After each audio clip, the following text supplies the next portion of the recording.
दहेज प्रथा खत्म की जाए और लोगों को इसके प्रति जागरूक किया जाए, जिसको लेकर मुरादाबाद के उभरते कलाकार लोकेश तिलकधारी ने ये मुहिम छेड़ दी गई है। इसी विषय को लेकर मुरादाबाद के सिविल लाइन स्थित नेहरू युवा केंद्र में एक पत्रकार वार्ता का आयोजन कराया गया, जिसमें लोकेश तिलकधारी ने कहा है कि मेरा प्रयास रहेगा कि मैं लोगों को जागरूक करूं, जिससे ये संदेश देने का प्रयास किया जा सके कि आप दहेज प्रथा को खत्म कीजिए। नेहरू युवा केंद्र में रविवार को दहेज प्रथा के खिलाफ लोकेश तिलकधारी की मुहिम का आगाज किया गया, जिसमें ये शपथ ली गई कि अब सभी दहेज के प्रति लोगों की मानसिकता में बदलाव लाने का काम करेंगे। बैठक को संबोधित करते हुए फिल्म अभिनेता, निर्देशक व निर्माता लोकेश तिलकधारी ने दहेज को समाज के लिए अभिशाप बताते हुए कहा कि ऐसा न जाने कितने घर हैं जहां बच्चियां विवाह योग्य हो चुकी हैं, लेकिन परिवार के पास दहेज तो दूर, मेहमानों को खाना खिलाने तक की व्यवस्था नहीं है। बड़ी और खर्चीली शादी करने वालों ने शायद कभी इस ओर ध्यान नहीं दिया। यही वजह है कि दहेज में कोई बड़ी चीज न मिलने पर उनकी बेटियों को ससुराल में सताया जाता है। फिर अंजाम सबके सामने आता है कि विवाह युवती से नहीं, दहेज से किया था। लोकेश तिलकधारी ने कहा कि ये समाज के लिए एक कलंक के साथ नासूर जैसी बीमारी बन गया है, जिसको साफ करना हर एक भारतवासी का फर्ज है।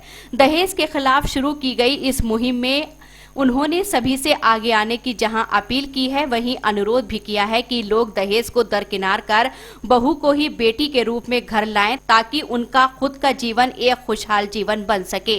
बेटी घर से विदा करने के बाद बहू के रूप में आई वो भी उनकी बेटी ही है, जो जीवन भर उनकी सेवा करेगी। दहेज के खात्मे हेतु आयोजित हुई इस बैठक में समाज सेवी व रंगमंच कलाकार राजेश रस्तोगी, सुरेंद्र दद्दा, अजय चौधरी, महेंद्र कश्यप, चांद भूषण, पवन चौधरी, अभिषेक कोठीवाल सहित बड़ी संख्या में नगर के गणमान्य लोग मौजूद रहे। सबसे पहले तो मेरे शहरवासियों को मेरा नमस्कार। ये हमने जो प्रेस कॉन्फ्रेंस एक दहेज प्रथा को लेकर की है कि जो दहेज प्रथा है, दहेज ऐसा नहीं कि जो शादियों में दिया जाता है वो दहेज होता है, वो तो एक गिफ्ट होता है जो देते हैं हमेशा। दहेज वो होता है कि शादी के बाद भी लड़की को जो तंग किया जाता है और उससे जब शादी होती है उससे पहले डिमांडें की जाती हैं कि ये चाहिए। अब लड़के की स्थिति होती नहीं, और लड़की की स्थिति होती नहीं ऐसा कि दहेज को अफोर्ड कर सकें जो माँ बाप होते हैं, तो उसकी वजह से कहीं ना कहीं परिवार टूटते हैं, मेंटली स्ट्रेस होता है वो बढ़ता है, और शारीरिक बीमारियाँ उत्पन्न होती हैं उसकी वजह से। कहीं ना कहीं पूरा परिवार परेशान ही रहता है और टेंशन की वजह से हमेशा बीमारियाँ होती हैं। क्या मानते हैं कि अब क्या होना चाहिए, कि क्या प्रशासन को करना चाहिए? प्रशासन तो क्या, देखो प्रशासन तो लगा ही हुआ है, जो कानून है वो तो हमेशा बना हुआ है दहेज के खिलाफ। हमारा सिर्फ मानना ये है कि जो हम माँ बाप हैं, लड़के हैं, यंग हैं, उनकी मानसिकता में जो है बदलाव होना चाहिए। अच्छा, ये गलत मुकदमे जो लिखी जाती है दहेज की, उनका आप क्या कहना चाहिए? हाँ, वो भी हमने लिखा है, उसी की हमने पॉइंट लिखा है। वो भी क्या होता है कि कहीं ना कहीं लड़की भी खुश नहीं पाती कभी कभी लड़के के साथ में, तो वो भी जो है दहेज का केस लगा देती है ससुराल वालों पे, पति पे, तो उससे भी दहेज मांगा जाता है। नहीं तो ऐसा होता है कि दहेज मतलब दहेज पति मांगता है और तब तक पूरा परिवार ना पति दहेज नहीं मांगता सर, ऐसा नहीं है, जरूरी थोड़ी पति भी दहेज मांगता है, कि कभी कभी मांगते भी नहीं है कि, लेकिन लड़कियां उनको दहेज के खिलाफ केस लगवा देती हैं। माँ बाप, रिश्तेदार तो खैर अभी नहीं आते क्योंकि कोर्ट का फैसला है। हाँ, उठाए तो जाते हैं, लेकिन फिर भी अभी कानून का फैसला है। मैं तो मुरादाबाद की जनता को यही कहना चाहूँगा कि सब जो है अपनी मानसिकता बदलें, कि दूसरे की बेटी है तो आपकी बेटी है, आपका बेटा है दूसरे का बेटा है। परिवार तभी खुश रह पाता है जब एक परिवार को अपने परिवार की तरह समझा जाए, दूसरे परिवार को भी अपनी बेटी की तरह समझा जाए।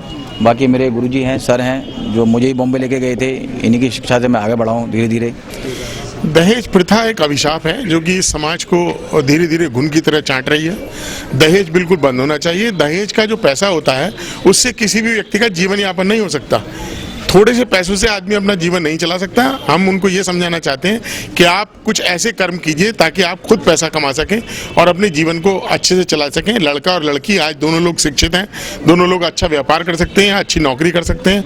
हमारी कोशिश रहेगी कि जिन लोगों के पास कोई व्यापार नहीं है, कि जिन लोगों के पास कोई नौकरी नहीं है, उनको कुछ व्यापार कराने की व्यवस्था कराई जाए, नौकरी कराने की सुविधा दी जाए, उनको इस तरह से शिक्षित किया जाए कि उन्हें कोई जॉब मिल जाए। हम कोशिश करेंगे, इस मुहिम में सारा समाज हमारा साथ देगा। और सरकार ने कानून भी बना रखे हैं। दहेज एक ऐसा कलंक है समाज के ऊपर जिससे कि एक सही व्यक्ति का सही जगह पे कॉम्बिनेशन नहीं बन पाता। अच्छा लड़का और अच्छे लड़की का कॉम्बिनेशन कई बार दहेज की वजह से टूट जाता है।